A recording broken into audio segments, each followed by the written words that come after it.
Welcome back to UnfiltHER, produced by Tangible Films Presents. I'm your girl Trina, your AI host, and you already know what it is: unfiltered, unapologetic, and undeniably her. Today we're getting into it, sis. We're talking about a question that hits deep. Are we still choosing struggle love in 2025? Why does it still show up in our community? And what does it look like to finally choose something healthier, softer, and more intentional? Let's unpack this. Unfiltered, unshaken, every rule I'm breaking. Unapologetic, I'm taking my stand. Unfiltered, undeniable, her, Black Queen on demand. Hey sis, welcome back to UnfiltHER, produced by Tangible Films Presents. I'm your girl Trina, your AI host. Unfiltered, unapologetic, and undeniably her. Today we're diving into something real, something a lot of us know too well. Something we've inherited, carried, laughed about, cried through, and maybe even glorified at times. Struggle love.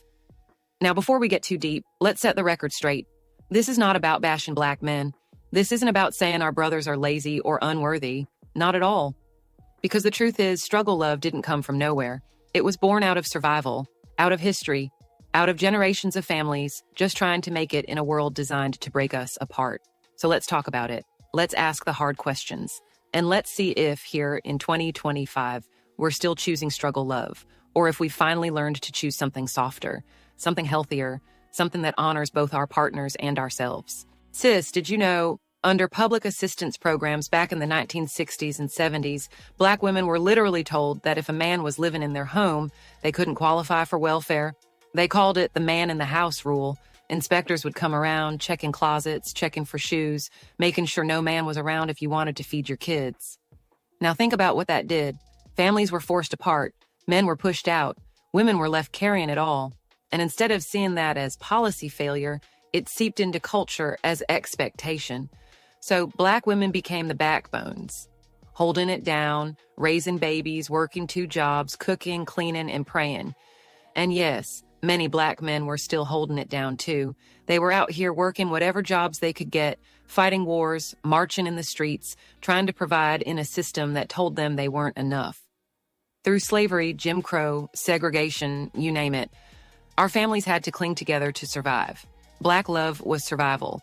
It was protest. It was legacy. But here's the part we've got to be honest about. Over time, the survival sacrifice of Black women became expected sacrifice. It became cultural norm. Like Diahann Carroll once said, a Black woman is expected to be the backbone of her family, often at the expense of her own happiness. And that's where struggle love was born. We saw it everywhere. On TV, you had the Huxtables, the picture of aspiration, doctors, lawyers, big brownstone in Brooklyn. But then you had the Evans family on Good Times, Florida and James, deeply in love, but constantly broke, stressed, ducking eviction notices. Both couples loved each other, but only one lived without struggle being the main character. In movies, it was Baby Boy. Jody living with his mama, juggling 2 women, no stability, but Yvette still holding him down. It was Fences, Rose Maxon covering for her husband's mess, raising his outside baby. It was What's Love Got to Do with It? Tina Turner enduring years of abuse before finding her power. We were taught to clap for women who endured, rarely for women who walked away. And let's be honest, we saw it in real life too. Mary J. Blige gave us heartbreak anthems that became the soundtrack to our lives. Keisha Cole made whole albums out of struggle. Beyonce poured her pain into lemonade, and instead of saying, "Look at this woman reclaiming her power," people celebrated Jay-Z's comeback story. Then there's Ciara. She walked away from Future, who was chaos personified, and chose joy with Russell Wilson. Folks called him corny. They called her a pick-me, but look at her now. Happy, soft, loved. That's not corny, that's healthy. Meanwhile, we've watched the Blueface and Chrysean Rock saga play out like a Greek tragedy in real time. We laughed, made memes, but deep down we know that's not entertainment, that's trauma on display. You may even call yourself a ride or die. On the surface, it sounds beautiful, romantic. Who doesn't want a partner who sticks through thick and thin? But in reality, ride or die often meant stay through cheating, stay through disrespect, stay through abuse, stay through neglect. Eartha Kitt once said it plain. A relationship is a relationship that has to be earned, not to compromise for. So let's be clear, there's a difference between supporting your partner and losing yourself. A difference between building together and you doing all the building while he just benefits. And sis, ask yourself, when was the last time you saw a man praise for being a ride or die for his woman? Exactly. Here's the thing though, the new generation, they're shifting the game. Gen Z is not here for it. They'll ghost before they settle. They'll block and move on. They're setting boundaries faster than you can set a hair appointment. And some of us older sisters might roll our eyes, call them impatient, but maybe they figured something out. Because truthfully, our mothers and grandmothers didn't always have the choice. They stayed because they had to. They stayed for survival, for the kids, for appearances, for the church.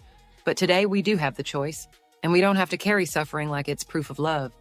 Iyanla Vanzant put it best, you have to meet yourself where you are and be willing to not settle for less than what you deserve. Did you know that nearly half, 49% of Black women in the U.S. have never been married? And listen, that's not a failure stat. That's a freedom stat. It shows women are choosing differently.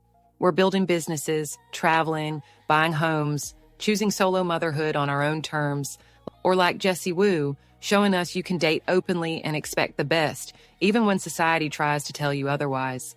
That's not struggle, that's intentionality. Sis, let's dream together. Healthy love looks like safety, like peace, like laughter. It looks like a partner who celebrates you, not competes with you. It looks like reciprocity. You pour into me, I pour into you. Maya Angelou said, have enough courage to trust love one more time and always one more time. And that's the key. Love is still worth it. Black love is still beautiful. We just don't need to suffer for it. So how do we move forward in 2025? By remembering that supporting your partner doesn't mean losing yourself. By rejecting the myth that suffering is proof of loyalty. By celebrating Black men who are loving, present, committed, and by refusing to accept less than that. By teaching the next generation that love should not break you. Because sis, Black love is not supposed to be struggle. It's supposed to be survival, yes, but also joy. It's supposed to be strength, but also softness. It's supposed to honor both of us. So now I want to hear from you. Have you ever found yourself in struggle love? Did you play the role of ride or die? Or are you part of this new wave, choosing yourself, choosing peace, choosing healthy love? Drop your story in the comments if you're watching on YouTube. Share this episode with your girls and let's open the group chat. If you're listening on the podcast, screenshot this and tag us with your take. Because here's the truth. Every time we share, we shift the culture. Every time we tell the truth, we rewrite the story. Black women have carried love through every storm imaginable, and now it's time to carry love in joy. This is UnfiltHER. I'm Trina, your AI host. Unfiltered, unapologetic, undeniably her. And next week, we're back with episode 4. Black women are tired, and that's not just a meme. We're talking burnout, rage fatigue, and how to reclaim your boundaries and your peace without guilt.